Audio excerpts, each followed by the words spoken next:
Hello. അപ്പോൾ ഇടയ്ക്ക് ഞങ്ങൾ കർണാടകയിലേക്ക് ഒരു യാത്ര പോകലുണ്ട്. നമ്മളെ കൃഷി സ്ഥലത്തേക്ക്. പോകുന്ന വഴിക്ക് ഗുണ്ടിൽപേട്ട ടൗണിലെത്തിയ സമയത്ത് ദാ ഇങ്ങനെ ഒരു കാഴ്ച കണ്ട് ട്ടോ. അപ്പോൾ എന്താണെന്ന് അറിയാൻ വേണ്ടിയിട്ട് ഒന്ന് ഇറങ്ങി നോക്കി. നോക്കുമ്പോൾ തേനാണ്. ഇവർ ഈ ഭായിമാർ റോഡ് സൈഡിൽ കൊണ്ടുവച്ചിട്ട് തേൻ വിൽക്കുകയാണിത്. കണ്ടപ്പോൾ ഒരു കൗതുകം തോന്നി. തേനില്ലാത്ത സമയത്ത് ഇതെവിടെ ഇങ്ങനെ ഇത്ര തേനിൻ്റെ അടയും തേനൊക്കെ ഉണ്ടാവുക എന്ന് ഓർത്തിട്ട് അങ്ങനെ ഒന്ന് ഇറങ്ങിപ്പോയതാ ട്ടോ. അപ്പോൾ അവരോട് ചോദിച്ചപ്പോൾ അവർ പറഞ്ഞത് എന്താണെന്ന് വെച്ചിട്ടുണ്ടെങ്കിൽ നല്ല ശുദ്ധമായ തേനാണ്. തേൻ നിങ്ങൾക്ക് വേണോ വാങ്ങിച്ചോ, ലിറ്ററിന് 400 രൂപയുള്ളൂന്ന്. അങ്ങനെ ഞാനൊന്ന് എടുത്ത് നോക്കാൻ നോക്കിയപ്പോൾ അവർ പറഞ്ഞ് പിന്നെ അത് വേണ്ട, അത് എടുക്കേണ്ട, നല്ല തേൻ ദാ ഇവിടെയെന്ന് പറഞ്ഞിട്ട് അത് ആ പാത്രം തുറന്നിട്ട് തേൻ കാണിച്ചു തന്ന്. ഇങ്ങനൊരു ബക്കറ്റ് അതിൻ്റെ മുകളിൽ കുറച്ച് പഴയ ഏതോ ഒരു 50 വർഷം എങ്ങാനും മുന്നുള്ള കുറച്ച് തേൻ്റെ അടയൊക്കെ എടുത്ത് വെച്ചിട്ടുണ്ട് എവിടുന്നോ പെറുക്കിയിട്ട്. അതിൻ്റെ മുകളിൽ കുറേ ചത്ത ഈച്ചേനെയും പിടിച്ചിട്ടിട്ടുണ്ട്.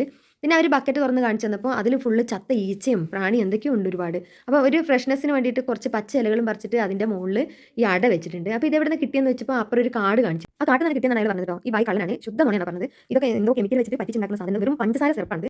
ബായ് പറഞ്ഞത് ശുദ്ധ കള്ളത്തരാണ്. എന്നാലും ടേസ്റ്റ് നോക്കാൻ വേണ്ടിയിട്ട് അയാൾ കുറച്ച് കയ്യിലേക്ക് ഒഴിച്ചു തന്ന്. ഞാനത് എടുത്തൊന്ന് വായിൽ വെച്ച് നോക്കിട്ടോ. സത്യം പറഞ്ഞിട്ടുണ്ടെങ്കിൽ എന്താ പറയേണ്ടതെന്ന് പോലും അറിയില്ല. അത്ര എന്തൊക്കെയോ ഒരു ചൊവ, ഒരു വൃത്തികെട്ട ഒരു ചൊവയും ടേസ്റ്റും. ഒറിജിനൽ തേൻ്റെ ടേസ്റ്റ് അറിയുന്നതുകൊണ്ട് നമുക്ക് ശരിക്കും മനസ്സിലായത്.